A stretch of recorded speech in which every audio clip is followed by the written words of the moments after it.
કૌભાંડમાં મોટા સમાચાર સામે આવી રહ્યા છે। પ્રધાન બયુ ખાબડના પુત્ર બળવંત ખાબડની ધરપકડ કરવામાં આવી છે।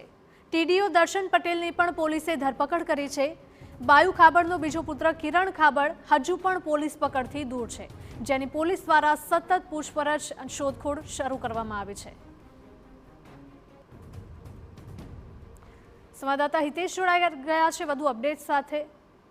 પ્રિતેશ, જણાવશો કે જે પ્રકારની માહિતી મનરેગા કૌભાંડને લઈને સામે આવી રહી છે તેમાં એક બાદ એક કાર્યવાહી કરવામાં આવી રહી છે। જી, દાહોદ જિલ્લાની અંદર જે દેવગઢ બારિયા તાલુકા છે ત્યાં મનરેગાની અંદર 71 કરોડથી વધુના જે કામો ન કરી અને બારોબાર બિલ ઉપાડી દેવાના બનાવ છે તે સામે આવ્યો હતો, જેના કારણે પોલીસ દ્વારા જે ગુનો દાખલ કરી અને તપાસ હાથ ધરવામાં આવી। ગુના દરમિયાન અનેક સત્યો જે તે સામે આવી છે, કારણ કે સ્થળ પર કોઈ પણ પ્રકારના કામો કરવામાં આવ્યા ન હતા। એજન્સીઓને બારોબાર જે છે તે બિલ ચૂકવી દેવામાં આવ્યા હતા, જેની તપાસ હાલ ચાલી છે, જેમાં કૃષિ અને પંચાયત મંત્રી પ્રધાન જે છે બચુભાઈ ખાબડ, તેમના બે પુત્રનું નામ એજન્સીમાં જે હતી રાજ એજન્સી તેમાં સામે આવ્યું હતું, જેના કારણે પોલીસ છેલ્લા કેટલાય દિવસથી તેમની શોધખોળ કરી હતી। સૂત્રોના જણાવ્યા મુજબ આજરોજ જે મંત્રી બચુભાઈ ખાબડ છે તેમના પુત્ર કિરણ ખાબડ અને તાત્કાલિક જે ટીડીઓ છે દર્શન પટેલ તેની પોલીસે ધરપકડ કરી લીધી છે। હાલ તો જે પૂછપરછ છે તે ચાલી રહી છે। જી બિલકુલ પ્રિતેશ, આભાર। તો પ્રધાન બચુ ખાબડનો પુત્ર બળવંત ખાબડની પણ ધરપકડ ટીડીઓ દર્શન પટેલ પણ પોલીસે ધરપકડ કરી છે અને હજુ પણ તેમની પૂછપરછમાં અનેક ખુલાસા થઈ શકે। બચુ ખાબડનો બીજો પુત્ર કિરણ ખાબડ છે તે હજુ પણ પોલીસ પકડથી દૂર છે, જેને પકડવા માટે તજવીજ હાથ ધરાઈ છે। 72 કરોડ રૂપિયાની ચૂકવણીને લઈને કૌભાંડની આશંકા છે અને આ જ મુદ્દે પોલીસ દ્વારા સતત તપાસ કરવામાં આવી રહી છે। કામ કર્યા વગર પૈસા ચૂકવાયા હોવાની આશંકા છે। કુલ 35 એજન્સીઓ સામે તપાસ કરવામાં આવી રહી છે અને કેટલા કરોડ રૂપિયાની ઠગાઈ થઈ તે મુદ્દે પણ તપાસ કરવામાં આવશે। એક એજન્સીમાં ખાબડના પુત્રની ભાગીદારી હોવાનો પણ દાવો કરવામાં આવ્યો છે। દાહોદમાં મનરેગા કૌભાંડમાં આ મોટા સમાચાર સામે આવી રહ્યા છે કે જ્યાં પ્રધાન બચુ ખાબડના પુત્ર બળવંત ખાબડની ધરપકડ થઈ છે અને તેની પૂછપરછમાં મોટા ખુલાસા પણ થઈ શકે। ટીડીઓ દર્શન પટેલની પણ પોલીસે ધરપકડ કરી લીધી છે અને તેની પણ પૂછપરછ કરવામાં આવશે। જો શંકાસ્પદ તેમની ભૂમિકા જણાશે તો તેમની વિરુદ્ધમાં કાર્યવાહી પણ થઈ શકે છે। 72 કરોડ રૂપિયાની ચૂકવણીને લઈને કૌભાંડની આશંકા સેવાઈ રહી છે। આ સાથે જ કામ કર્યા વગર પૈસા ચૂકવાયા હોવાની શક્યતાઓ રહેલી છે, જે મુદ્દે પણ યોગ્ય તપાસ કરવામાં આવશે અને ત્યારબાદ કાર્યવાહી થશે। કુલ 35 એજન્સીઓ સામે તપાસ કરવામાં આવી રહી છે। તો એક એજન્સીમાં ખાબડના પુત્રની ભાગીદારી હોવાનો પણ દાવો કરવામાં આવ્યો છે અને આ જ મુદ્દે તપાસ કરવામાં આવશે। હેમાંગ રાવલ કે જેઓ કોંગ્રેસ નેતા છે આપણી સાથે જોડાઈ ગયા છે। હેમાંગભાઈ, જે પ્રકારની વિગતો સામે આવી રહી છે, સમાચાર સામે આવી રહ્યા છે, મનરેગા કૌભાંડમાં જે પૂર્વ પ્રધાન છે તેમના પુત્રની સંડોવણી હોવાનું સામે આવ્યું છે।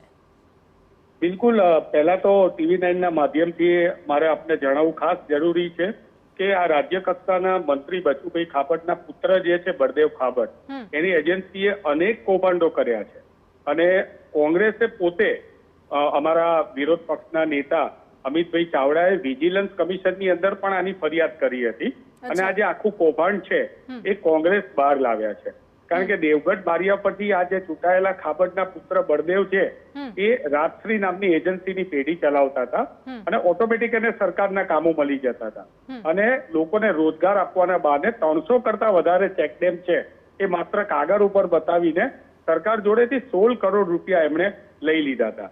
હવે જ્યારે આવું હોય ત્યારે તમે સમજી શકો છો કે આ લોકો કઈ રીતે કામ કરતા હશે અને આમના જે છે એમની સાથે બીજા મુકેશ પટેલ છે, બીજા ઘણા બધા કૌભાંડીઓ આમની સાથે સંકળાયેલા છે।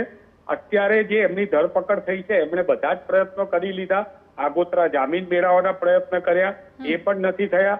કોર્ટ જે છે એ કોર્ટનું કામ કરે, પરંતુ સરકાર આ જે આદિવાસી વિસ્તાર છે ત્યાં નકલી કચેરીઓ બની જાય, નકલી કચેરીઓની અંદર કરોડો રૂપિયાના ભ્રષ્ટાચારો થઈ જાય, આ પ્રમાણે મંત્રીના પુત્ર એટલે કે વાડ જ ચીબડા ગણતા હોય એવી વાત થાય।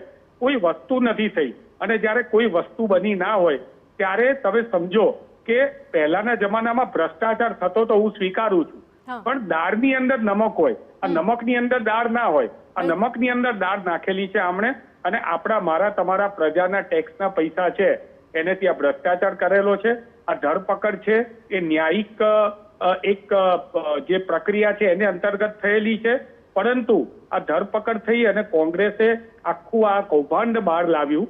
એના કરતા સરકારે સજાગ રહીને આવા કૌભાંડો સમગ્ર ગુજરાતની અંદર જ્યાં જ્યાં થઈ રહ્યા છે ત્યાં આ પ્રકારે સજાગ રહેવાની જરૂર છે. હેમાંગભાઈ, ખાસ કરીને જે પણ તમે વાત કરી તે મુદ્દે આગળ પણ આપણને સવાલ કરીશું, પરંતુ આપ અમારી સાથે જોડાયા તે બદલ આપનો આભાર.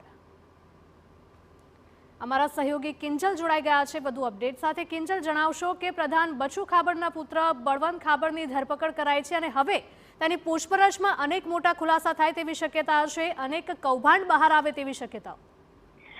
દેખો, ઘણા સમયથી આ જે મનરેગા કૌભાંડ છે તેને લઈને તપાસ હતી એ ચાલતી હતી. દાહોદ પોલીસે 8મી મેની જો વાત કરવામાં આવે 8 મે 2025 36 જેટલી જે એજન્સીઓ હતી તે એજન્સીઓ સામે ગુનો નોંધીને તપાસ હાથ ધરી હતી અને તેની અંદર જ જે તે સમયે જ બચુભાઈ ખાબડના જે પુત્ર છે કિરણ ખાબડ અને બળવંત ખાબડ દ્વારા આગોતરા જામીન અરજી હતી તે પણ કરવામાં આવી હતી.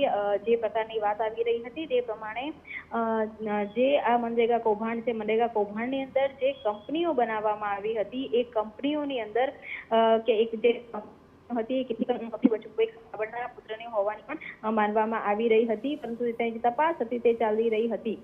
2 દિવસ પહેલા જ બચુભાઈ ખાબડના જે પુત્રો છે તેમના દ્વારા જે આગોતરા જામીન અરજી હતી તેને પાછી ખેંચવામાં આવી હતી. એટલે ક્યાંક એવો ઇશારો હતો સમાધાન, પરંતુ જે પુરાવા હતા એ કદાચ પોલીસ પાસે ખૂબ જ કહી શકાય કે પુરાવા હશે. અને જે રીતનું મનરેગા કૌભાંડ, કેમ કે મનરેગાની વાત કરવામાં આવે તો મનરેગા યોજના એ સરકારની યોજના છે અને એ સરકારની યોજના દ્વારા અનેક લોકોને, જે સામાન્ય ગરીબ લોકો હોય છે તેમને જે વળતર અને વસ્તુ હોય છે તે મળતું હોય છે. આ વિશેની ચર્ચા રાજકીય ગલિયારાઓમાં પણ સચિવાલયમાં પણ ઘણા સમયથી ચાલતી હતી. ચોક્કસ કોઈ નામ નતું લેતું, એક મંત્રીના પુત્ર તરીકે વાત થતી હતી, પરંતુ સત્તાવાર રીતે જ્યારે બચુભાઈના બંને પુત્રો દ્વારા આગોતરા જામીન અરજી કરવામાં આવી અને ત્યારબાદ ઘણી બધી વસ્તુઓ હતી એ ખુલીને આવી રહી હતી. અને જો આજે વાત કરવામાં આવે તો આજે બચુભાઈ ખાબડના જે પુત્ર છે બળવંત ખાબડ અને તેની સાથે જે ટીડીઓ દર્શન પટેલ છે તેની પોલીસે ધરપકડ કરી છે. કિરણ ખાબડની જે ધરપકડ છે તે હજુ બાકી છે. આ સરકારની અંદર પણ કદાચ પહેલી વખત થયું છે કે વર્તમાન સરકાર દ્વારા જે રીતની વાત ઝીરો ટોલરન્સની કરવામાં આવતી હોય છે, જે રીતની વાત ભ્રષ્ટાચાર સામેના કેમ્પેનિંગ કરવામાં આવતી હોય છે, તો કોઈ પણ વ્યક્તિ હોય અને જો કોઈ પણ પ્રકારના ગુનાહિત કૃત્યમાં હશે તો તેની સામે સરકાર છે તે એક્શન લેશે. એક વાત હંમેશા મુખ્યપ્રધાને કરી છે. તો આ વસ્તુ જોવા મળી રહી છે કે જ્યારે પોલીસને પણ ખુલ્લો દોર છે તે આપવામાં આવ્યો છે કે ભલે મંત્રીના પુત્ર હોય પરંતુ જેમની સંડોવણી હોય તેની સામેની જે પણ કાયદેસર કાર્યવાહી હોય તે કરવામાં આવે. તેની અંદર કોઈ પણ જે મંત્રી પદ છે કે સરકાર આડે સામે નહીં આવે એવો ક્યાંક ને ક્યાંક મેસેજ આપવાનો પ્રયાસ છે. અને જે તે પ્રમાણે બચુભાઈ ખાબડના પુત્રની ધરપકડ કરવામાં આવી છે, તેની સાથે જે ટીડીઓ છે તેની પણ ધરપકડ કરાઈ છે. બિલકુલ કિંજલ, માહિતી બદલ આપનો આભાર. તો દાહોદની આ ઘટના કે જ્યાં મનરેગા કૌભાંડમાં આ મોટા સમાચાર, કારણ કે પ્રધાન બચુ ખાબડના પુત્ર બળવંત ખાબડની હવે ધરપકડ થઈ છે. ટીડીઓ દર્શન પટેલની પણ પોલીસે ધરપકડ કરી છે. બચુ ખાબડનો બીજો પુત્ર કિરણ ખાબડ હજુ પણ પોલીસ પકડથી દૂર છે, જેને શોધવા માટે પોલીસના ચક્રો ગતિમાન છે. તો દાહોદની આ ઘટના છે કે જ્યાં મનરેગા કૌભાંડમાં આ મોટા સમાચાર મળી રહ્યા છે. કૌભાંડ આચર્યાની આશંકાએ તેમની ધરપકડ પણ થઈ છે. હવે આગળ પૂછપરછ કરવામાં આવશે ત્યારે મોટા કૌભાંડ ખુલી શકે છે તેવી પણ પૂરેપૂરી શક્યતાઓ છે. કોંગ્રેસનું કહેવું છે કે કોંગ્રેસે જ આ સમગ્ર કૌભાંડ છે તે બહાર લાવ્યું છે. કોંગ્રેસે ફરિયાદ કરી હતી અને ત્યારબાદ આ મુદ્દે તપાસ થઈ અને આખું આ ષડયંત્ર છે તે બહાર આવ્યું